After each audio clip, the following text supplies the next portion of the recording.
وَإِذْ غَدَوْتَ مِنْ أَهْلِكَ تُبَوِّئُ الْمُؤْمِنِينَ مَقَاعِدَ لِلْقِتَالِ وَاللَّهُ سَمِيعٌ عَلِيمٌ. O Messenger, remind the Muslim of the occasion when you went forth from your home at early dawn to the battlefield of Uhud and placed the believers in battle areas.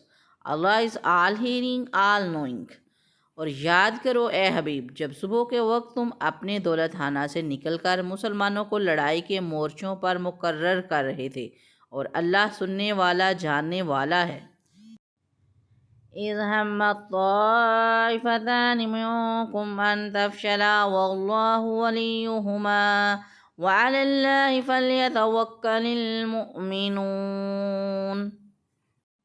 And recall when two groups from among you were inclined to flag. Although Allah was their protector, it is in Allah that the believers should put their trust. جب تم میں سے دو گروہوں نے ارادہ کیا کہ بزدلی دکھائیں اور اللہ ان کو سنبھالنے والا تھا اور اللہ ہی پر مسلمانوں کو بھروسہ کرنا چاہیے. وَلَقَدْ نَصَرَكُمُ اللَّهُ بِبَدْرٍ وَأَنْتُمْ أَذِلَّةٌ فَاتَّقُوا اللَّهَ لَعَلَّكُمْ تَشْكُرُونَ.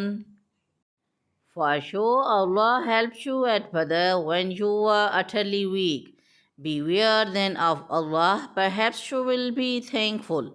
اور بے شک اللہ نے بدر میں تمہاری مدد کی جب تم بالکل بے سر و سامان تھے، تو اللہ سے ڈرتے رہو تاکہ تم شکر گزار بن جاؤ.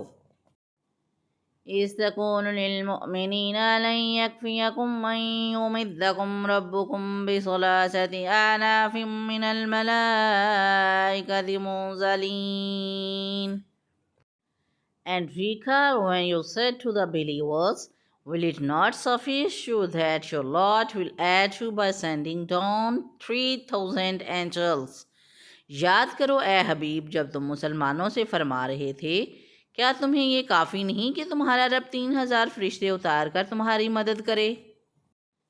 بَلَا إِن تَصْبِرُوا وَتَتَّقُوا وَيَأْتُوكُم مِّن فَوْرِهِمْ هَٰذَا يُمْدِدْكُمْ رَبُّكُم بِخَمْسَةِ آلَافٍ مِّنَ الْمَلَائِكَةِ مُسَوِّمِينَ. If you are steadfast and mindful of God, even though the enemy should suddenly fall upon you, your Lord will help you even with 5,000 marked angels.